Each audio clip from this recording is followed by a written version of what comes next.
Cinefab de hoje recebe um dos diretores do curta-metragem Depois da Pele. O filme traz como tema a intimidade. Confira agora a entrevista com Márcio Reolon, co-diretor e roteirista do curta.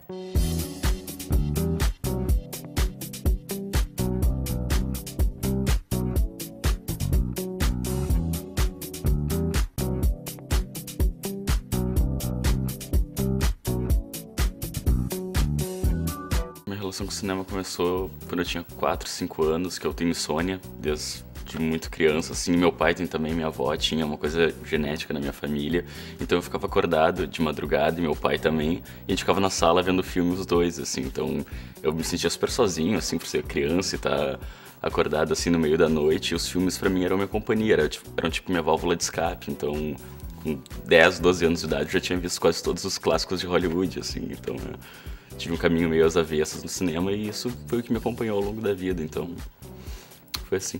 Eu até cheguei a fazer outra faculdade antes, mas que não era o que eu realmente queria. Fiz em função por achar que daria mais dinheiro e tudo mais, mas eu vi que eu não iria ser feliz naquilo. E decidi ir pra área do cinema, que é o que eu realmente sempre gostei, então ir em frente sem ter medo e tá dando certo.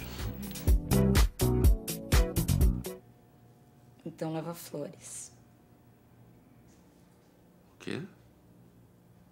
Flores. Leva flores. Tá bom. Só não leva rosas. Os homens acham que as mulheres adoram receber rosas. Ele não tem muito uma história, assim. Ele é, na verdade, pequenos fragmentos de conversas de casais pós-sexo, assim. Então, ele não... Uma conversa isolada não representa nada.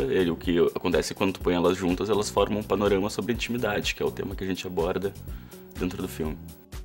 O roteiro a gente chegou, eu escrevi eu e mais um colega, o Felipe, e a nossa proposta era fazer um filme abstrato, mas que a abstração não tivesse em imagens, como normalmente é, e sim em diálogos.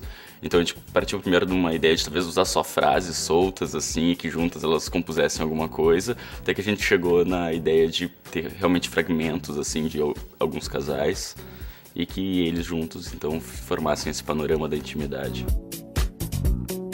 E foi bem complicado, que era um curta ambicioso para os moldes que a gente tem aqui na faculdade, que a gente tinha que trabalhar com 10 atores, todos com a mesma importância dentro do filme, a gente tinha 5 locações, então, digamos, a gente teve que ter uma carga de produção bem elevada para o que normalmente se faz dentro da faculdade. Mas também deu certo. Por exemplo, teve um dos casais, o quarto deles, a gente teve que produzir o quarto inteiro, assim, isso foi muito complicado. O outro era num banheiro, o banheiro era super pequeno, a gente teve que se quebrar ali para conseguir filmar de uma maneira bacana.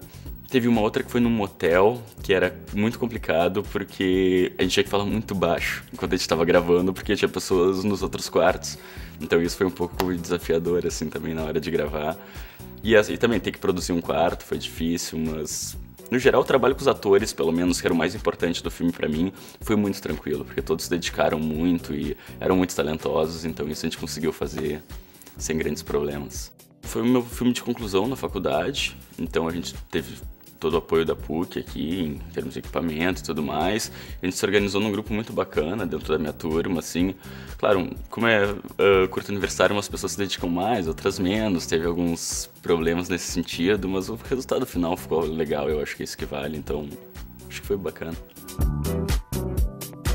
Quando eu saí da faculdade, eu abri uma produtora, Avante Filmes, junto com outros 3 colegas que trabalharam nesse filme comigo também. E a gente tem feito alguns projetos, fizemos uma campanha política agora, a gente ganhou um edital para um documentário que a gente filmou, a gente está finalizando. E a gente tem uns projetos bem bacanas, a gente organiza um festival de cinema que acabou ontem, na verdade, que é o Close. Então, a gente tem projetos muito bacanas, assim, acho que as coisas estão se encaminhando de uma maneira legal para um primeiro ano, assim, então realmente não posso reclamar. O Cinefam de hoje fica por aqui. Você pode enviar dicas ou sugestões para o e-mail cinefam@pucrs.br. Até o próximo programa.